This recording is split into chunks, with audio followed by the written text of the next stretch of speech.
Maraming salamat, Carla. Magandang umaga po. Narito po ang mga tampok na balitang sports ngayong umaga. Handang-handa na ang Department of Education at ang Negros Oriental Provincial Government para sa inaasahang pagsipa ng temperatura sa panahon ng palarong pambansa sa Dumaguete City. Sa katunayan, muling ipapatupad ng mga organizers ang no game during high noon policy at nakaabang na rin ng mga first aid kit at rehydration needs sakaling kailanganin ng mga atleta. May report si Cristabel De Leon. Upang maiwasan ng mga student athletes ang pinangangambahang heat stroke, muling mag-i-implement ng no game during high noon mga organizers ng 2013 palarong pambansa sa Dumaguete City. Dahil sa matinding sikat ng summer sun, kada taon ay nagkakaroon ng casualty ang palaro, bagay na nais mabawasan kundi man tuluyang maiwasan sa Dumaguete edition. Ayon kay palarong pambansa Provincial Coordinator Adolf Aguilar, mula alas 10 ng umaga hanggang alas 3 ng hapon ay tanging ang mga indoor sports lamang ang pwedeng laruin, habang ang mga outdoor disciplines ay tigil muna. For this year's Palarong Pambansa, all events po na indoor will be played indoor. Only softball, baseball, swimming, athletics, and football will be played outdoor. Maging ang mga first aid kit at rehydration needs ay nakahanda na sakaling lumobo ang bilang ng mga nahihilo at hinihimatay na atleta. Tinatayang nasa 12,000 student athletes mula sa 17 regions ng bansa ang dadayo sa Dumaguete City para makipagtagisan ng galing sa 21 sporting disciplines. Nitong mga nakalipas sa araw ay nag-uumpisa ng pumalo sa mahigit 36 degrees Celsius ang temperatura sa iba't ibang panig ng bansa.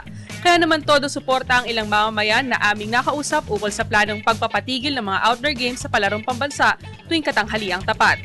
Tama para sa akin. Kasi player din ako eh. Unang tanghalin dapat may possibility na mag-collapse eh. Di ba? Depende kasi sa resistensya ng tao eh. Kahit pa praktisado eh, kung tanghalin tapat pa rin, di ba? Iba pa rin yung ng araw.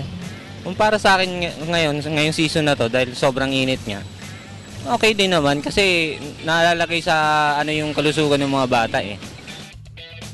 Ang mga aksyon sa 2013 edition ng Palarong Pambansa ay mangyayari mula April 21 hanggang 27 at dito ay aabot sa halos 600 medalya ang ipapamigay sa elementary at secondary divisions. Para sa Good Morning Boss, Cristabel De Leon, PTV Sports.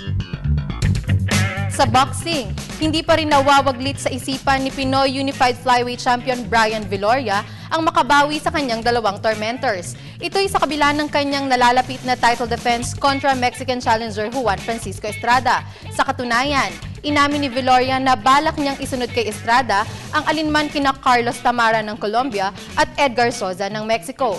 Ito ang tinutukan ni PTV Sports Senior Correspondent Dennis Principe at narito ang kanyang report mula sa Macau.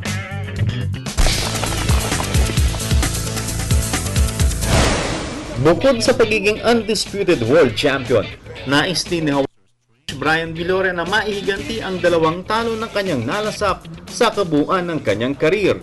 Ayon kay Viloria, nasa plano niya pa din ang buweltahan sinang Colombian Carlos Tamara at Mexican Edgar Sosa kung magkaroon man ng pagkakataon. Sa kamay ni Tamara, nalasap ni Viloria ang huli at pinakamasaklap na talo dahil ginanap pa ito sa harap ng kanyang mga kababayan sa Cuneta Astrodome noong 2010. Sa nasabing laban ay 2 sa 3 judges ang may score na lamang si Viloria. Ngunit kinapos ito sa 12th round kung saan siya napabagsak ni Tamara upang maagaw ang kanyang IBF Light Flyweight belt. Controversial decision naman ang naitala ni Sosa na maglaban sila ni Viloria para sa bakanteng WBC Light Flyweight belt noong 2007. Ngunit tiniyak ni Viloria na nakatuon lamang ang kanyang pansin kay Juan Francisco Estrada ng Mexico, ang kanyang challenger ngayong Sabado dito sa Macau. I avenged one of my other losses against Omar Nino, and I'm gonna have to say, yeah, I think those are some of the plans I can probably have down the line. With Sosa and Tamara, and try to see if I could get a revenge win from those guys. And like I said, the sky's the limit. There's a lot of fighters out there. I only can fight one guy at a time, and right now, I can't think about those fights unless I get past Juan Estrada. Itataya muna ni Viloria ang kanyang WBA at WBO flyweight belt sa kanyang 12-round bout kontra Estrada na gaganapin sa Kotay Arena sa loob ng Benicia Hotel. Kabilang din sa nasabing card ang mga Pinoy fighters na sina Milan Melindo at magkapatid na Dave at Dodiboy Peñalosa Jr. Kalaban ni Melindo si Indonesian Tommy Seran, habang sina Thailanders Chorenchay Sidsaitong at Ngautawan Sidsaitong ang makakalaban ni na Dave at Dodiboy Jr.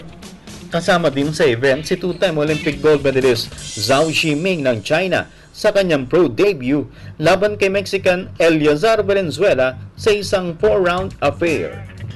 Para sa Good Morning Boss, Dennis Principe, PTV Sports, dito sa Macau.